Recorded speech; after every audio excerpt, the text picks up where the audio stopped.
Okay. Before we go to circles, few small things from grade 9.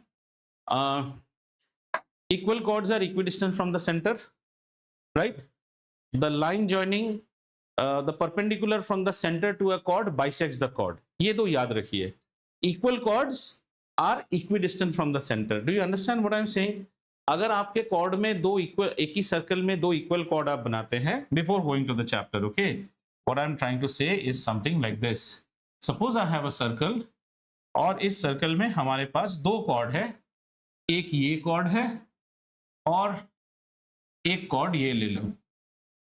And I say that these two chords are equal, then the thing is that they will be equidistant from the center. Equal chords are equidistant from the center. This is number one. Second, we say that the perpendicular from the center to a chord, center से chord पे अगर मैं perpendicular draw करूं तो वो क्या करेगा, वो इस chord को bisect करेगा. ये दो लिख लीजिए साइड में, चैप्टर शुरू होने से पहले. These are your preludes. Equal chords are equidistant from the center and perpendicular from the center of a chord bisects the chord. You want me to write? I can write, but I think you should write. Equal chords are equidistant from the center, number one.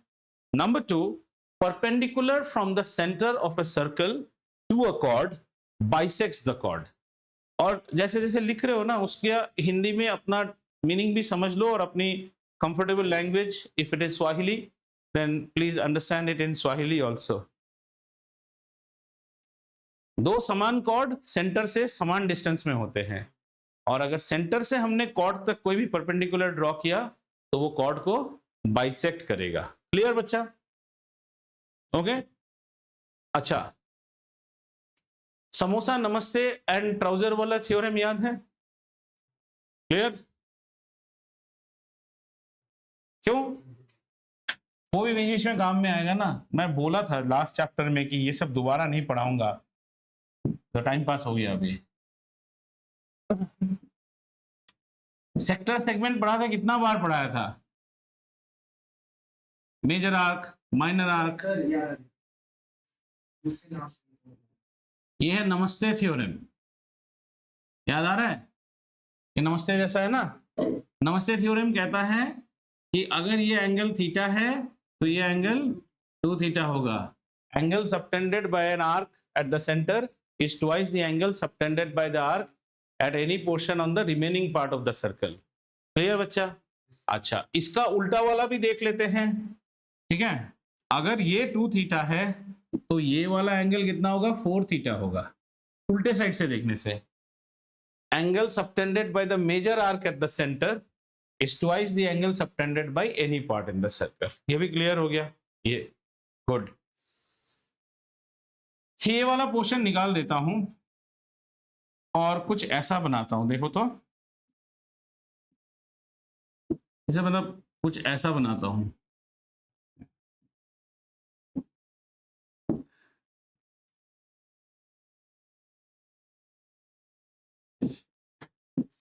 हाँ, ये angle भी क्या होगा? ये भी तो theta ही होगा ना. ये 2 थीटा है. तो angles on the same segment of a circle are equal. ठीक है, तो ये हो गया ट्राउजर थ्योरम. पैंट के जैसे दिख रहा है ना, 2 पांव. ठीक है, नमस्ते. ट्राउजर और समोसा. समोसा क्या था? Angle in a semi circle is a right angle. वो कॉन्सेप्ट कहां से आता है? वो कॉन्सेप्ट यहां से आता है कि सेमी सर्कल अगर हम बनाएंगे, है ना, तो हमारा कॉर्ड कितना सबटेंड कर रहा है, आर्क कितना सबटेंड कर रहा है? 180 सबटेंड कर रहा है. What is the angle subtended at the center? 180. So the angle subtended at any portion will be half. तो ये वाला एंगल कितना हो जाएगा? 90. ये भी याद रखना है आपको. क्लियर हो गया? ठीक है. अच्छा, एक और चीज याद रखिए. अगर मैंने यहाँ पे कोई लाइन बनाई ऐसे, ठीक है, और यहाँ पे मैंने अगर कोई पॉइंट रखा, shortest distance from a point to a line is always the perpendicular distance. ये क्या है? ये चौमन सेंस है जो चौमन नहीं है. shortest distance from a point. देखो तो मैं अगर ये डिस्टेंस लूं तो क्या हो रहा है? थोड़ा ज्यादा है. उसके बाद एक और नया डिस्टेंस ले रहा हूं, ये थोड़ा ज्यादा हो रहा है. इसके बाद ये उससे तो कम है. उसके बाद ये उससे भी कम है. लेकिन अगर मैं ये वाला डिस्टेंस लूं ना, ये है shortest distance. The shortest distance from a point to a line is always the perpendicular distance. ये भी लिख के रखिए, ये काम में आएगा आपको। Shortest distance from a point to a line is the perpendicular distance. अरे आस्का मैडम क्या हो गया, चिरेक वाले आपकी जान ले रहे हैं? It's very annoying, I get that. But you know, जो चिरेक के कैम्ब्रिज वाले हैं वो और भी लेट आ रहे हैं। उसका तो आते आते it's becoming 6:40. हाँ, ध्रुव comes around at our class is at 7. वो 6:40, 45. Their campus is different, ना? And the bus goes on a milk run. Will drop all the kiddos and come, ना? So if he's the आखिरी बच्चा, so he's the कच्चा, तो last में आएगा। क्या लिखा आपने? Shortest distance from a point to a straight line is the perpendicular distance. ये सब याद रहेगा, ये बड़ी जरूरत की चीज है। आइए अब हम चलते हैं। हाँ बोलो मैडम। एक ग्रेड 9 है, angle subtended bye an arc at the centre is twice the angle subtended by the arc at any portion at any part of the remaining part of the circle. ये मेरा arc है बिट्टू, ये मेरा arc है, तो remaining portion क्या हो गया? ये रिमेनिंग पोर्शन है। रिमेनिंग पोर्शन पे जो भी एंगल बनेगा उसका हाफ। अगर आपको इसमें डाउट है ना, areas related to a circle के स्टार्ट वाला वीडियो देखिएगा, उसमें ये सब एक बार बताया था विद द कंडीशन, जहां मैंने सेगमेंट क्या है, सेक्टर क्या। हाँ याद आ रहा है, निगेटिव जैसे वो था। हाँ ना उन दिनों की बात थी, तो उसको एक बार देख लीजिएगा। उसमें ये सब कांड बताया गया था विद द कंडीशन कि मैं दोबारा नहीं बताऊंगा, पर मैं वो लाचार हूं कि मुझे दोबारा बताना पड़ा। आइए चलते हैं हमारे चैप्टर में। नाम है सर्कल, लेकिन ये चैप्टर ज्यादातर घूमेगा इस टॉपिक के ऊपर जिसको हम कहते हैं टेंजेंटवा, ठीक है, जिसको हम कहते हैं टेंजेंट। आइए अब टेंजेंट की परिभाषा को देखते हैं, डेफिनेशन, और टेंजेंट होता क्या है। ठीक है, ये एक सर्कल है और इस सर्कल में मैंने एक मनपसंद लाइन खींच दिया, और वो लाइन कैसा हो सकता है? मेरा लाइन सर्कल के बाहर से जा सकता है, मेरा लाइन सर्कल को काट के जा सकता है। अगर काट के गया तो हम इसे कहते हैं सीकेंट। इसको क्या कहते हैं बेटा? सीकेंट कहते हैं। सीकेंट हमारे चैप्टर में नहीं है, तो हम पढ़ते हैं जो है टेंजेंट, वो सर्कल को सिर्फ एक पॉइंट पे टच करके जाता है। क्या ये क्लियर है? इसे कहते हैं सीकेंट। यहीं से सेक थीटा बनता है, इसको कहते हैं टेंजेंट। और टेंजेंट ने जहां सर्कल को स्पर्श किया उसको कहते हैं पॉइंट ऑफ कांटेक्ट। क्या बोलते हैं? Point of contact.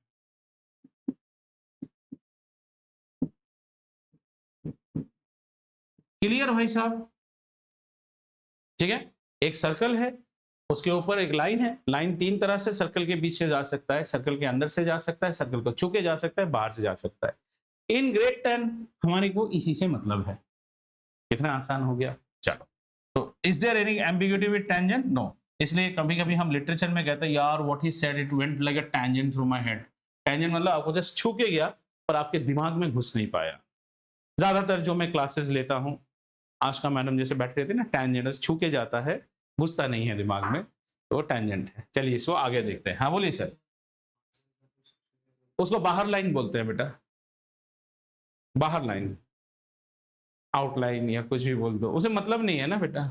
जो दूध वाला आपके घर में दूध नहीं देता है उसको आप क्या बोलेंगे? Not delivering milkman, not interested milkman, not contracted milkman. उन लोगों का मिल्कमैन, सोसाइटी का इंट्रूडर, लिफ्ट में निशान बनाने वाला आदमी, और कुछ बोलूं, कुत्ते ने जिसको दौड़ाया, वो जो मन में आया आप लिख सकते हैं बेटा। उस पर ध्यान देना जो तेरे मतलब का चीज है ना। चलिए आगे। अच्छा चलिए, तो दो थ्योरम है इसमें। एक थ्योरम का qualifies for proof. There are two theorems in this chapter. One qualifies for proof, मतलब आपको बोल सकता है प्रूव दिस। प्रूफ जब भी कोई बोलेगा state and prove basic proportionality, तो स्टेटमेंट भी लिखोगे इसमें। पर इसका स्टेट एंड प्रूफ क्यों नहीं आता है? इसका प्रूफ में का कोई नाम नहीं है, देयर इज नो नेम। जैसे इसका कोई नाम आप नहीं, आतिश थ्योरम ऐसा कुछ तो है नहीं, स्टेट एंड प्रूफ। तो इसमें स्टेटमेंट आएगा, तो don't expect that you will get a 5 marker on this proof, ऐसा नहीं होता है। पर अब हम जो देखने वाले हैं वो प्रूफ नहीं है, उसमें जस्ट फॉर योर अंडरस्टैंडिंग। तो भैया क्या बनाएंगे इसमें? टेंजेंट वहां बनाएंगे, एक टेंजेंट ले लो, तो ये हमारा टेंजेंट है, ठीक है। और बनाएंगे एक ठो रेडियसवा, और इसका प्रूफ है पहला वाला, ठीक है। इधर टेंजेंट ले लो एल, स्टेटमेंट है the radius at the point of contact is perpendicular to the tangent, यही स्टेटमेंट है। Radius at the point of contact, ये जो परपेंडिकुलर मैंने बनाया ना यही है। पॉइंट ऑफ कॉन्टैक्ट को हमने पी से लिखा, तो इसमें हम लिख रहे हैं ये वाला तामझाम मिटा दूं, ठीक है। सब डार्लिंग, सब ठीक ठाक तो। Radius at point of contact, बेटा तुम्हारे मोतियों जैसे अक्षर बैठ रहे हैं आज। Point of contact is perpendicular to the tangent. Arafat darling, आप लेकिन ये शॉर्ट फॉर्म्स नहीं लिखेंगे, संपूर्ण अंग्रेजी भाषा के अल्फाज लिखेंगे आप, ठीक है। Radius at the point of contact is perpendicular to the tangent, समझ में आया। आइए, इसका कोई मैथमेटिकल प्रूफ नहीं है, मतलब वो सब जैसे आप स्टेटमेंट लिखते हो, इसका आर्ग्यूमेंटिव प्रूफ है, और ये आपके कोई प्रूफ करने बोलेगा नहीं। चले तो चलते हैं कुछ ऐसे, इसे hit and trial type proof है। देखो मान लो कि ये कैसा है, there is a point P dash नाम का पॉइंट है, P dash.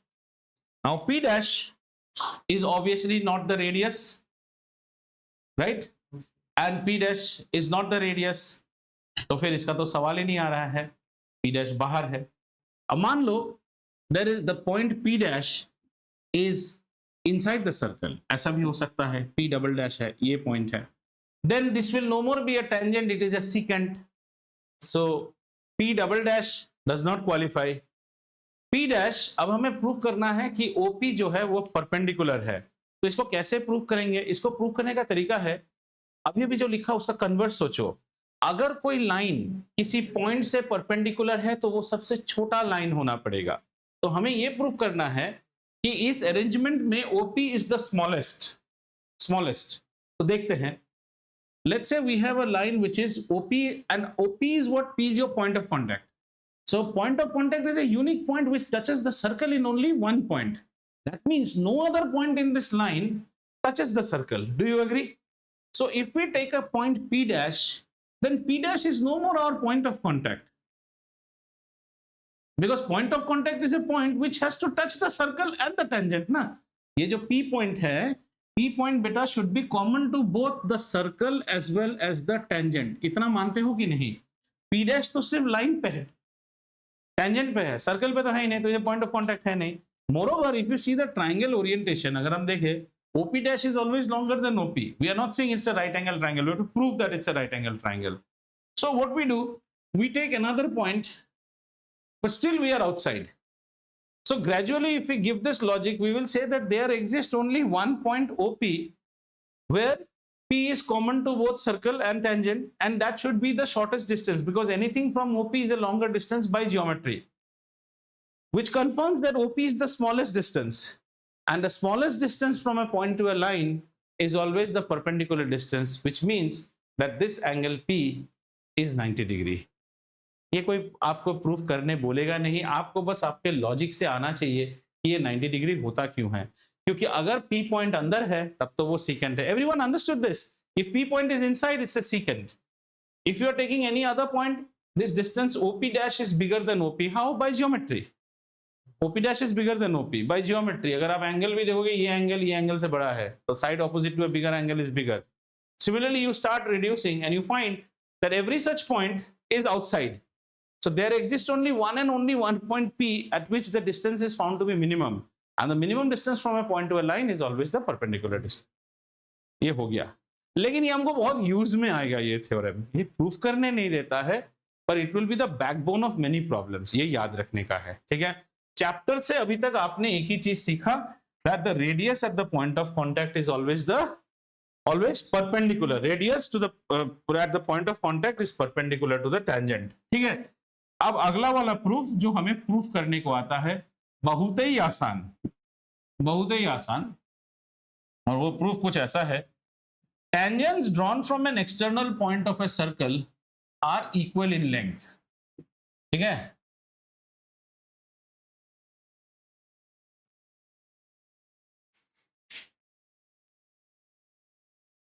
tangents drawn from an external point to a circle are equal in length. मतलब हमारे पास एक एक्सटर्नल पॉइंट है P और हमने एक टेंजेंट लिया है PT, PR. हमें ये प्रूफ करना है कि tangents drawn from an external point to a circle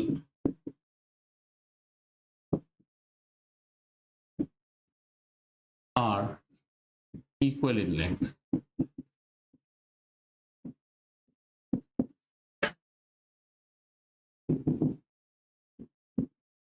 ठीक है, तो प्रूफ बनाइए, लिखिए गिवन, लिखिए given circle with centre O, circle with centre O, PT and PR are tangents drawn from a point. लिखिए given circle with centre O, ये है पहला वाला, PT and PR are tangents to circle from an external point P. ठीक है ना, to prove PT equal to PR.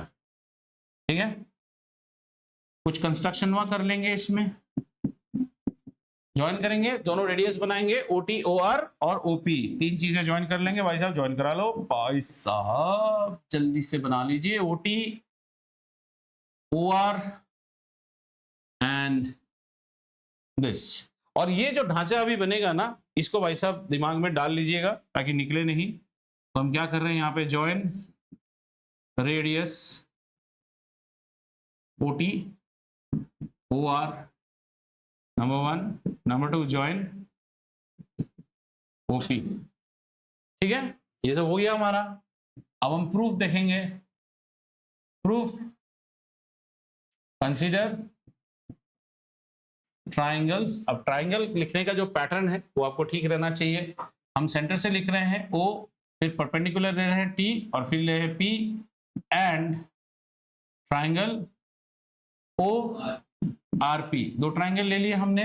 अच्छा भाई साहब, ये दोनों जो है परपेंडिकुलर होगा कैसे, पिराने वाले थ्योरम से, radius at the point of contact. RHS लगा दीजिए इसमें, दोनों ट्राइंगल कॉन्ग्रुएंट बन जाएंगे. कॉन्ग्रुएंट बन गया तो दोनों, ये खुद लिखिए, अभी आप बनाइए, RHS रोल लगाइए इसमें. RHS के लिए क्या लिखेंगे, सबसे पहले angle OTP is equal to angle ORP is equal to 90 degree. इसमें लिख लीजिए radius at point of contact is perpendicular to tangent. अच्छा, जब प्रूफ कर रहे हो ना, खाली 90 मत लिखना, ये भी लिखना जरूरी है ये. तो इसमें आपका ये हो गया, R क्राइटेरिया हो गया. H क्राइटेरिया लगा दें अभी. हाँ, H कौन है, हाइपोटेन्यूज कौन है, OP. तो OP is equal to OP, reason क्या है, चौमन, चमन चमन चमन हो गया. और फिर क्या लिखेंगे, और फिर लिखेंगे, तो ये आपका हो गया RH क्राइटेरिया और OT बन गया हमारा OR रेडियस. तो क्या हो गया भाई साहब, ये S क्राइटेरिया. इसका मतलब रहस्य सॉल्व हो गया. Triangle OTP is congruent to, similar वाला चिन्ह मत बैठाना, लड्डू बैठेंगे तुम्हारे.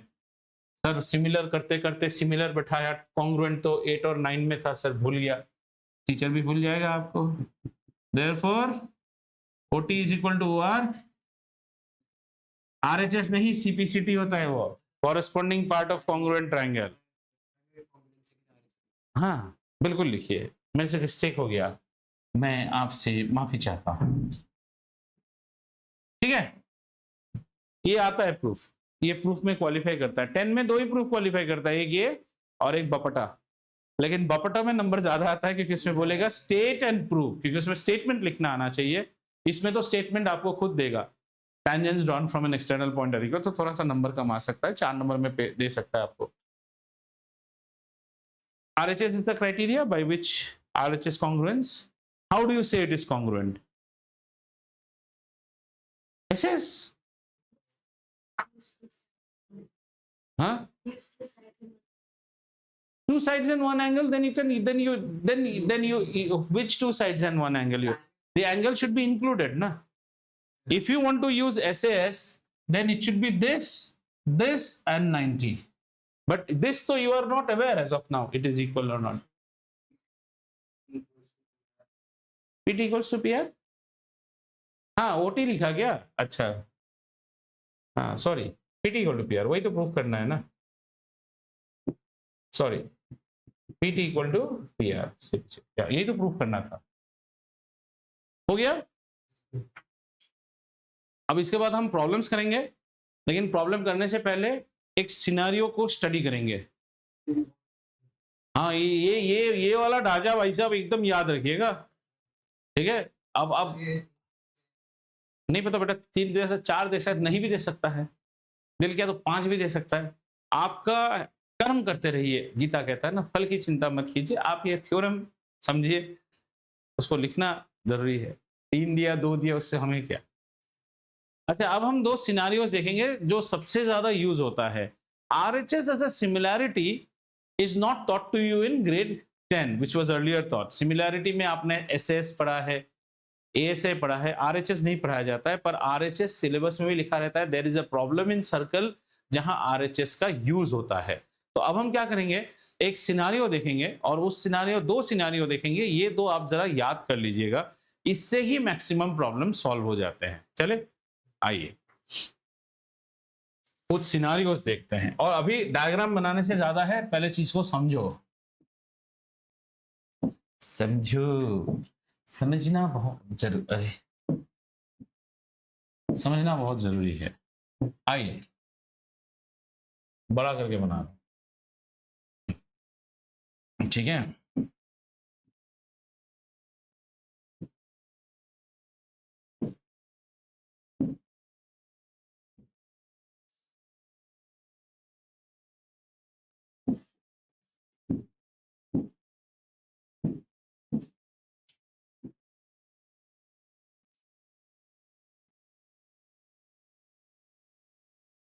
बदमाश है, देखो वहां पे आके भी ना, छोड़ने के टाइम पे वो ठीक उल्टा छूटता है।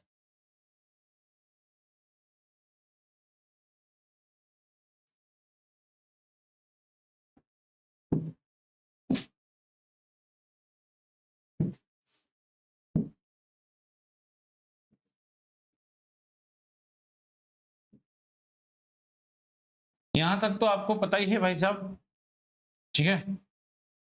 अब बनेगा आपका खूबसूरत सा कारनामा।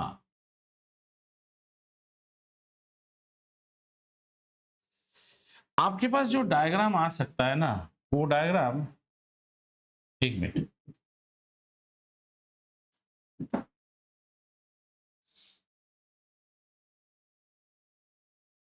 ये इस तरफ करके आएगा, समझ में आ रहा है। आओ थोड़ा नाम देते हैं, OTR, इसको देते हैं P, ठीक है, और इसको देते हैं M नाम देते हैं। अगर आपने इसको समझ लिया तो आपको सब समझ में आ जाएगा। सबसे पहले what we have to show is that ये एंगल तो 90 डिग्री है, there is no doubt about that, this angle is 90 degree, therefore I am writing this triangle now। कैसे लिख रहे हैं इसको, मैं लिख रहा हूं OTP फॉर्मेट में लिख रहा हूं, ठीक है, क्लियर है, ओके। जब आप ये लाइन भी ज्वाइन कर दोगे ना बेटा, कौन सा लाइन, ये वाला लाइन भी ज्वाइन कर दोगे ना, तो आप बेसिकली ये प्रूव कर दोगे कि ये वाला एंगल भी 90 डिग्री होता है। ठीक है, कैसे होएगा, देखो ये आइसोसेलेस ट्राइंगल है, ultimately this angle is equal to this angle, this side is equal to this side, और कैसे इसको 90 डिग्री कैसे प्रूव करोगे बताओ तो मुझे। OM is common, that is agreed, but ASS करके तो कोई क्राइटेरिया नहीं है ना, कैसे प्रूफ करोगे, कैसे प्रूफ करेंगे उसको। अच्छा ये वाला ट्राइंगल जरा देखिए, तो ये वाला ट्राइंगल PTM ट्राइंगल को देखिए, PTM, what is PTM, PTM versus PRM triangle. सबसे पहले आप क्या प्रूफ करोगे PTM PRM में, this angle is equal to this angle, ये this side is equal to this side, already proved है आपका, दिस इज कॉमन, और क्या आ जाएगा कि आइसोसेलेस ट्राइंगल है, तो फिर ये एंगल और ये एंगल सेम होगा, आइसोसेलेस ट्राइंगल है, that means this triangle angle what you call this triangle is congruent to this triangle. ठीक है, लिखेंगे, हाँ हाँ कौन सा, नहीं नहीं मैं क्या बोल रहा हूं, ये एंगल और ये एंगल बराबर है ना, ये एंगल और ये एंगल बराबर होगा आइसोसेलेस ट्राइंगल के लिए, गुड, और क्या आ जाएगा आइसोसेलेस ट्राइंगल में, ये साइड बराबर है, ये है, और कैसे निकालोगे,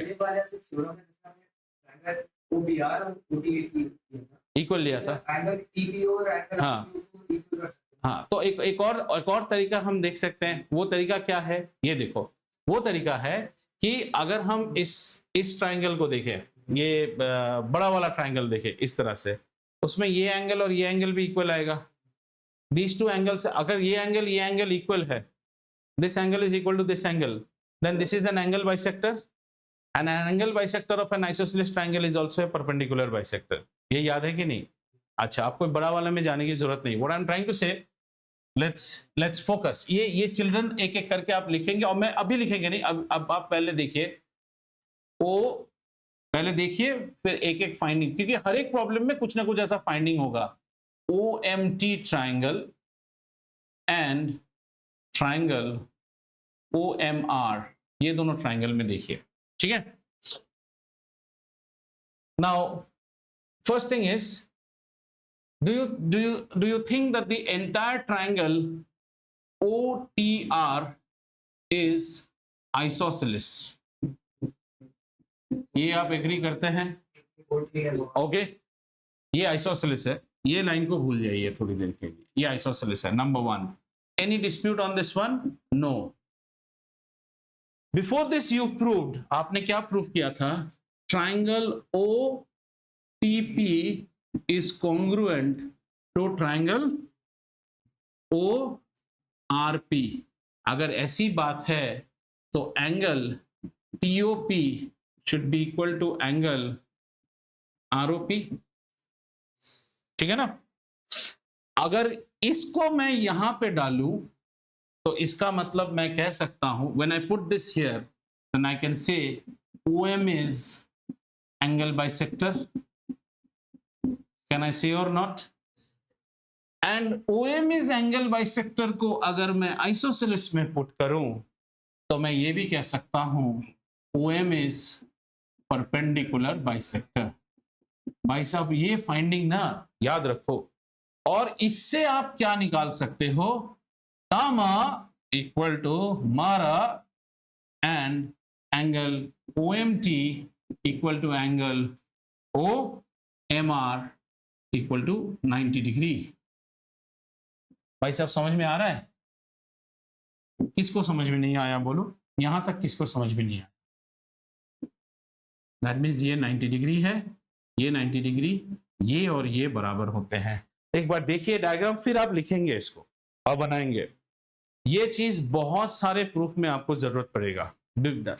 अद्वैत समझ में आया, see what all I said that first concentrate on this big triangle OTR। Is the big triangle N isosceles triangle? Yes, it is an isosceles triangle.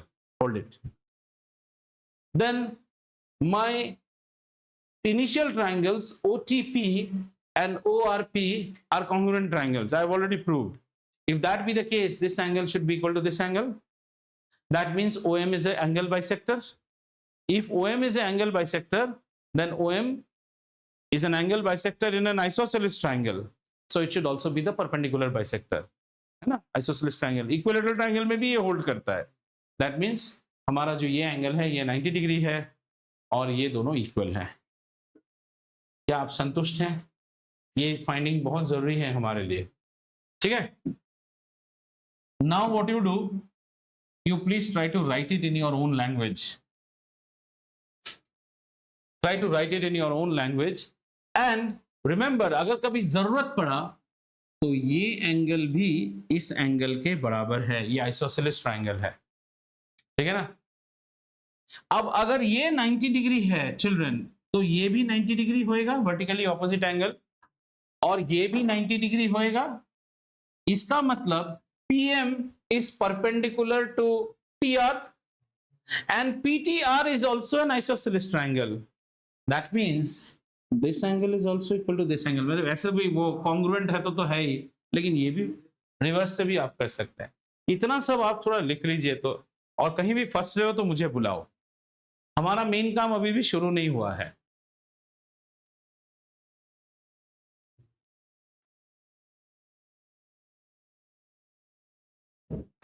Two things you need to, your outcome should be two things that you are trying to write. You are trying to find the outcome that this part is and this part is equal. Listen to me. This part equal to this part and this angle is 90 degree. That is your outcome. अब आप कैसे लिखें? मैंने यहाँ पे लिख के रखा है, इसको आप पहले लिखिए.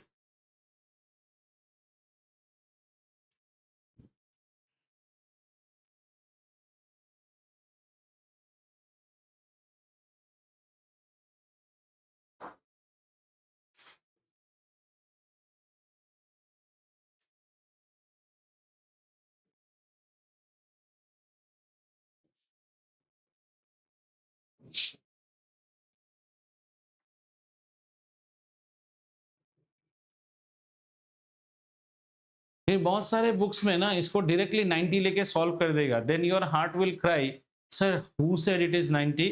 This is why it is 90.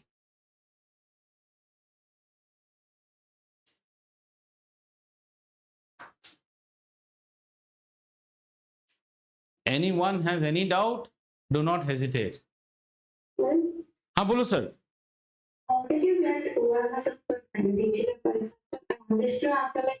Okay तो हाँ तो ऐसे समझ के रखिए बेटा. दो तरह के ट्रायंगल होते हैं. एक होता है इक्विलैटरल और एक होता है आइसोसेलेस, है ना. आइसोसेलेस और इक्विलैटरल ट्रायंगल में अगर कोई एंगल बाइसेक्टर है तो वो परपेंडिकुलर बाइसेक्टर भी बनेगा.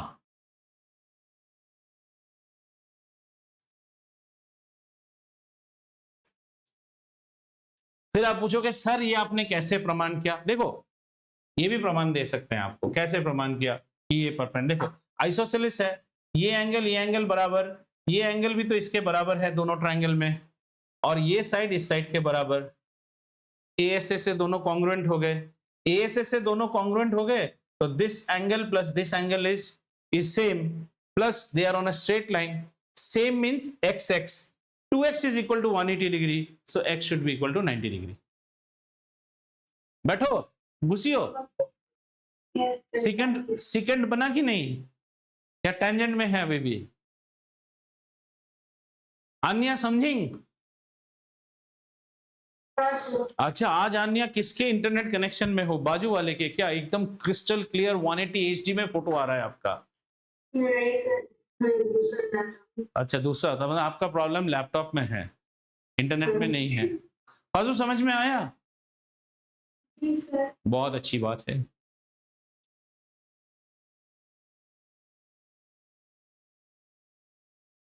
बना लो, लिख लो सारे जो फाइंडिंग्स हैं. फाइंडिंग्स क्या क्या निकले बेटा?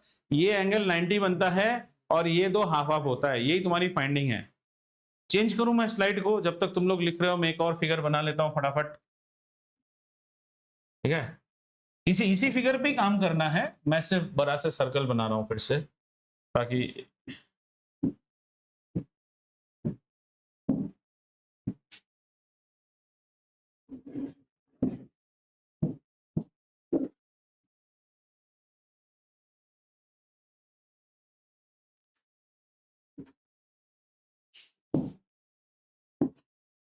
अनाज का दुश्मन होता है ना, यही है।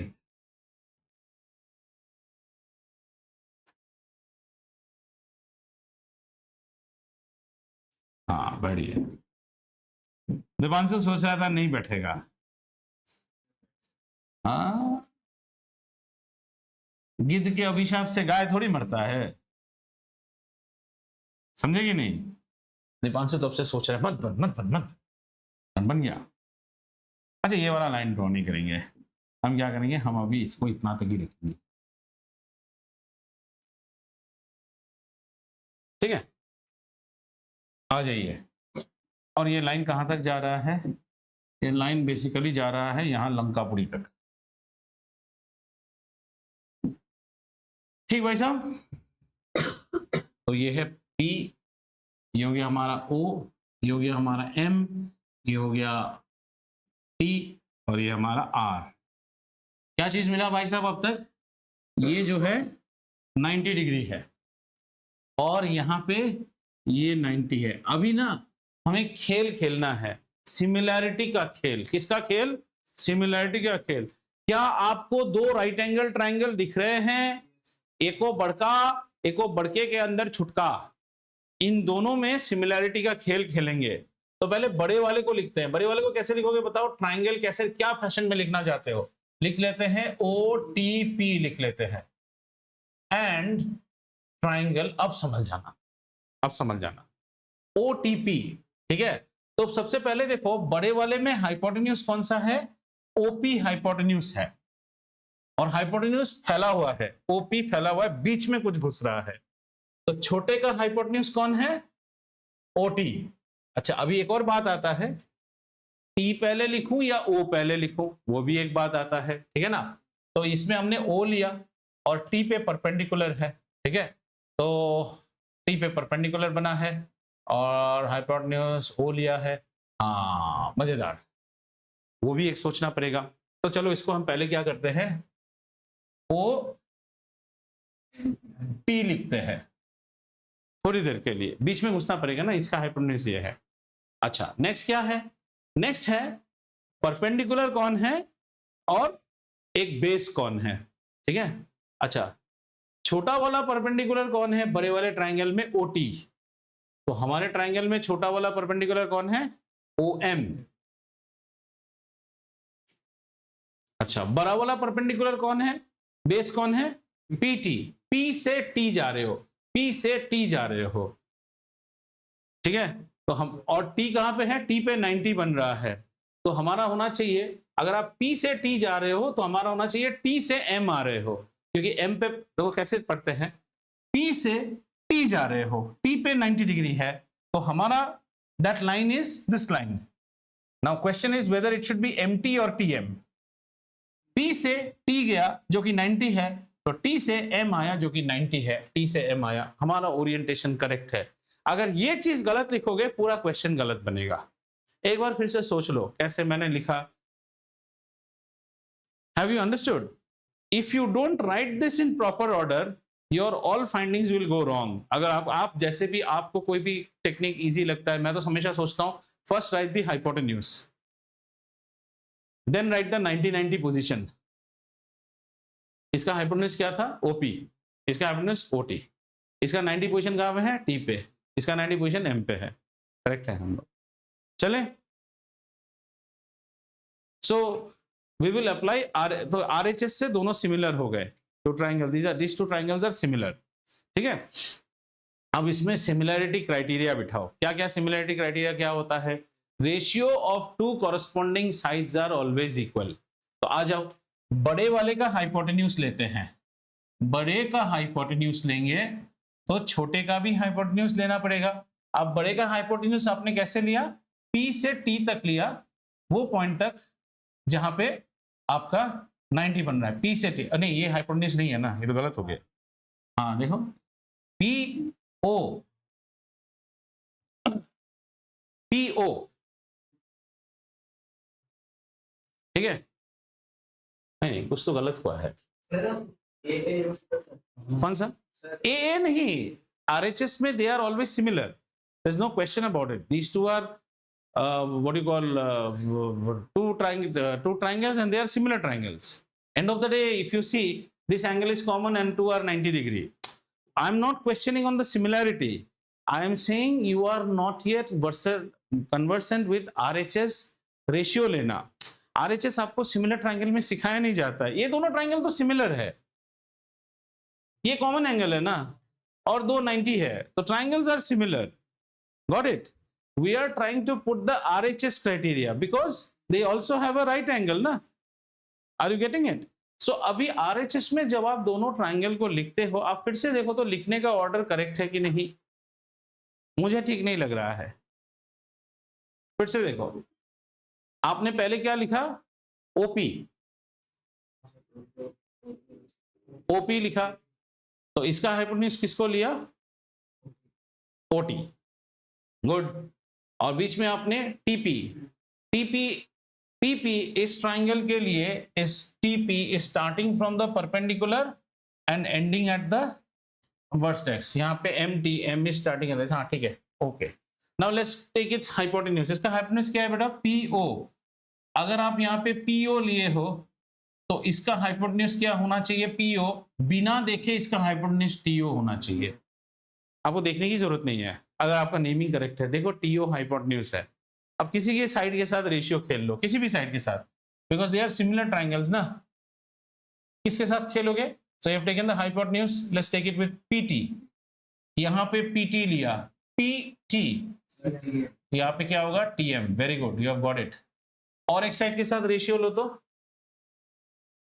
आपने PO ले लिया. हाँ, दूसरा क्या ले रहे हो? मान लो TO लिया. यहाँ पे बड़े ट्राइंगल का TO ले रहे हो ना. This is very crucial. बड़े ट्राइंगल का TO तो छोटे ट्राइंगल का MO. How many understood this और how many did not understand? I can repeat once again. What I am trying to say, there will be majority of the problems that come from this chapter. You will get a configuration like this. सुनो मेरी बात, दोबारा करते हैं. ऐसे configuration में आपके पास दो राइट एंगल ट्राइंगल बनेंगे. क्या आपको दो राइट एंगल ट्राइंगल दिख रहे हैं? पहले मुझे ये बताओ, बिल्कुल मिकी माउस क्लब हाउस की तरह, क्या आपको दो राइट एंगल ट्राइंगल दिख रहे हैं? बहुत अच्छी बात है.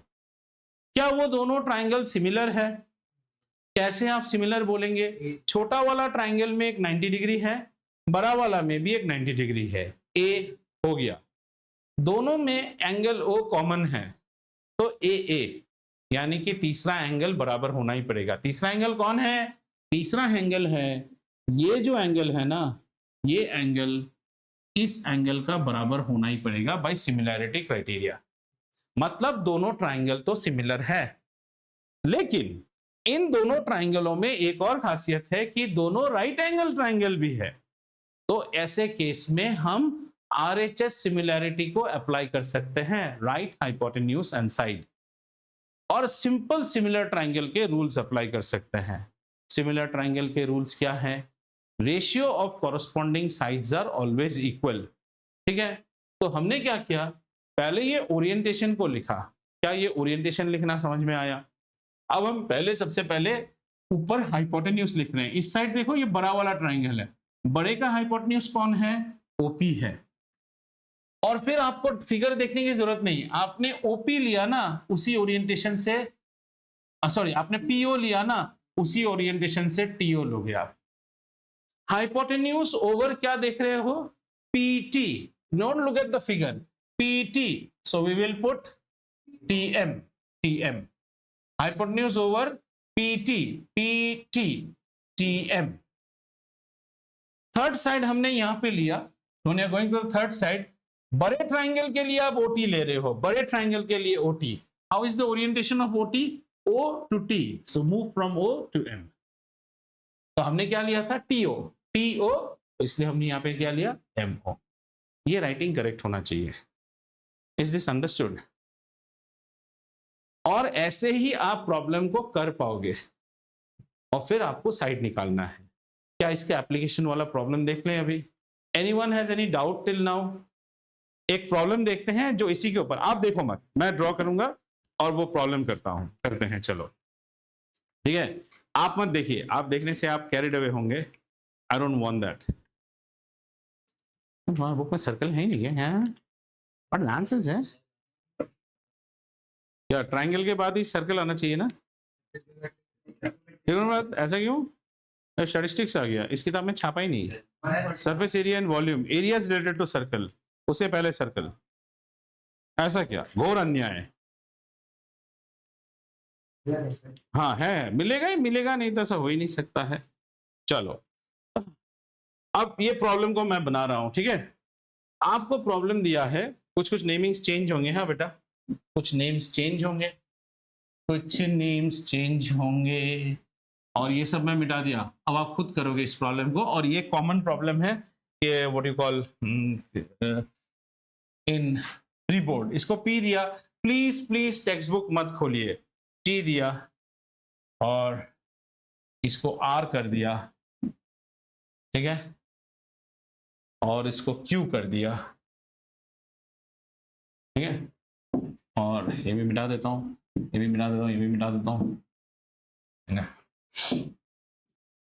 बना लीजिए आराम से figure,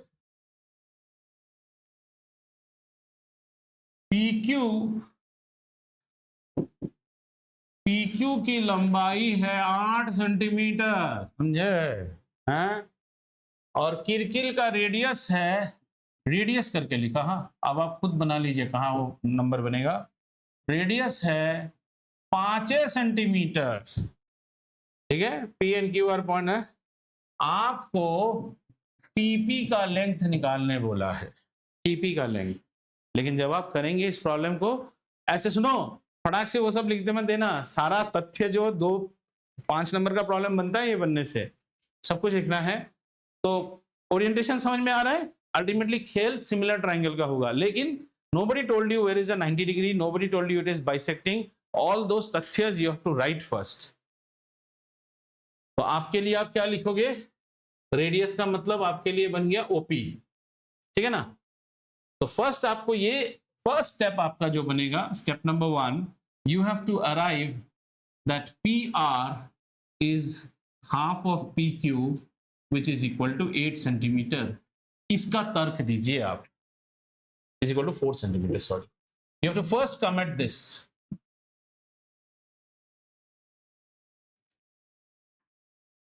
this is your first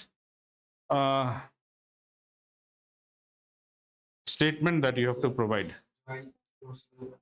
हाँ आइसोसेलेस जो भी है वो कथन करके आपको यहां तक आना पड़ेगा, ठीक है, तो यहां पे मैं ये लिख रहा हूं बेटा, ये क्या बन जाएगा, ये 5 सेंटीमीटर बनेगा, ये कितना बनेगा 4 सेंटीमीटर, तो 3 4 5 इज अ पाइथागोरियन,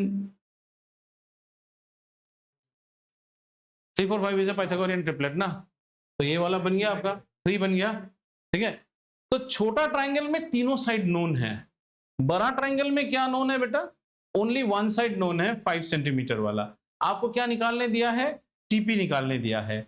इस स्टेप के बाद दूसरा स्टेप आपको जो प्रूफ करना पड़ेगा, वो क्या प्रूफ करना पड़ेगा कि आपका O, और आप इस हाइपोटेन्यूज को ले रहे हैं, तो आपने हाइपोटेन्यूज को ऐसे लिखा OT, सॉरी, ये आपको प्रूफ करना है, ट्रायंगल OT मैंने लिखा दूर से, इज सिमिलर टू ट्रायंगल, इसका मैंने हाइपोटेन्यूज लिया है, तो इसका हाइपोटेन्यूज क्या है OP, और फिर OT इसे P पे परपेंडिकुलर है, तो इसका परपेंडिकुलर R पे है, ये दोनों को सिमिलर प्रूफ कीजिए। Next, this is your step number 2, got it, and proving similar is very easy for you, 90 degree angle common हो जाएगा। इसके बाद आइए हम खेलेंगे सिमिलैरिटी के रेशियो में। अच्छा क्या निकालने बोला है बेटा, TP निकालने बोला है, तो हमने यहां पे TP ले लिया। अच्छा TP ले लिया, TP कैसे लिया देखो, TP, तो इसमें कितना लेंगे, वेरी गुड RP, और बड़ा ट्रायंगल में हमें क्या पता है बेटा, ये OP पता है, तो हमने OP लिया है, तो यहां क्या लेंगे, OR लेंगे, क्योंकि हमने यहाँ पे OP लिया है तो यहाँ OR लेंगे।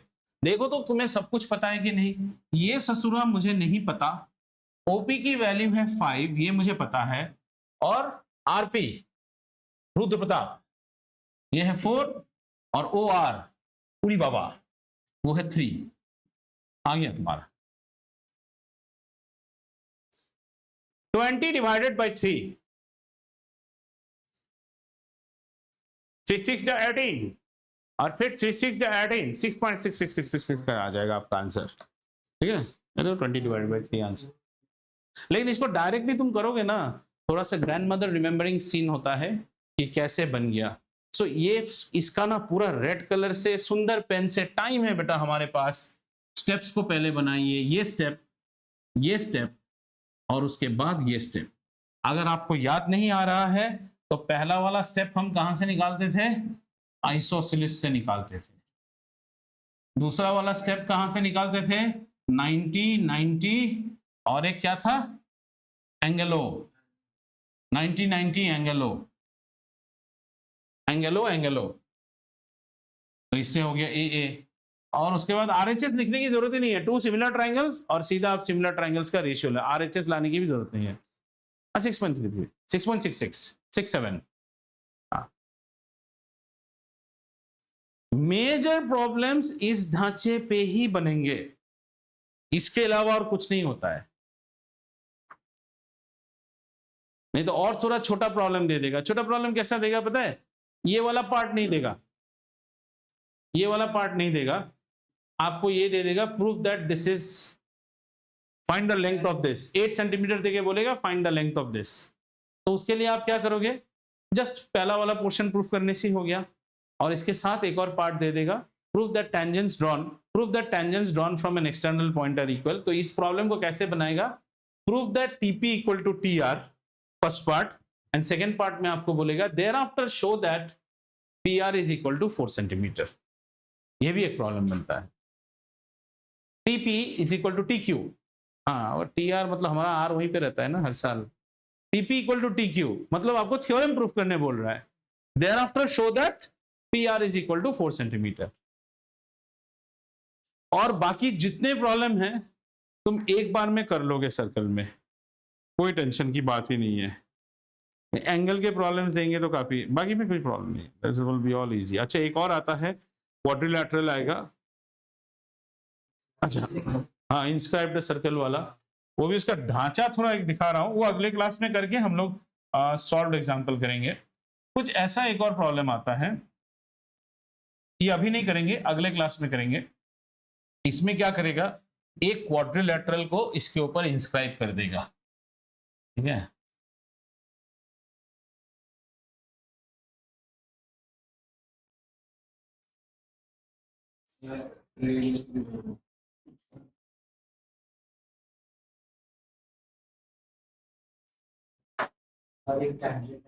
हाँ, तो यहाँ पे आपको जो लॉजिक अप्लाई करना है ना बेटा, ये सब एक्सटर्नल पॉइंट है बेसिकली, ये सब एक्सटर्नल है। यानी कि ये और ये बराबर होगा, ये और ये बराबर होगा, ये और ये बराबर होगा, ये और ये बराबर होगा, और फिर रेडियस। ऐसे दो और प्रॉब्लम करेंगे अगले क्लास में, जो कि कॉमन आते रहता है एनसीईआरटी से, एग्जांपल्स मत छोड़िएगा। एंड आफ्टर दैट एक ये वाला भी प्रॉब्लम है। See, I'm telling you, you can give a try. If you don't solve, I will solve. You can take NCERT exercise 10.2. 10.2 he main है. Question number 8 and question number 12. Question number 8, question number 12, NCERT.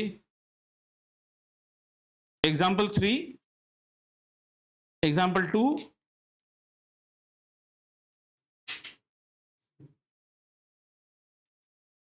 And question number 13। इसको तो minimum कर कीजिए practice. हाँ, इस पे ये सब आते ही रहते हैं।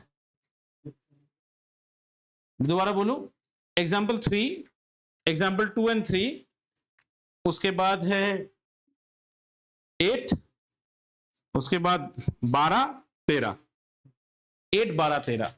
इनको एक बार ट्राई मार के आओ, नहीं होगा तो भी हम करेंगे, और बोर्ड प्रॉब्लम्स करेंगे इस चैप्टर से। इसके बाद लास्ट स्टैटिस्टिक्स, बकवास का मैथमेटिक्स। हाँ जी, रियल नंबर्स हम कर चुके हैं ना। क्या कब? रियल नंबर्स समय की बात कर चुके हैं। Prove that root 3 is irrational, एक ही दिन का क्लास था।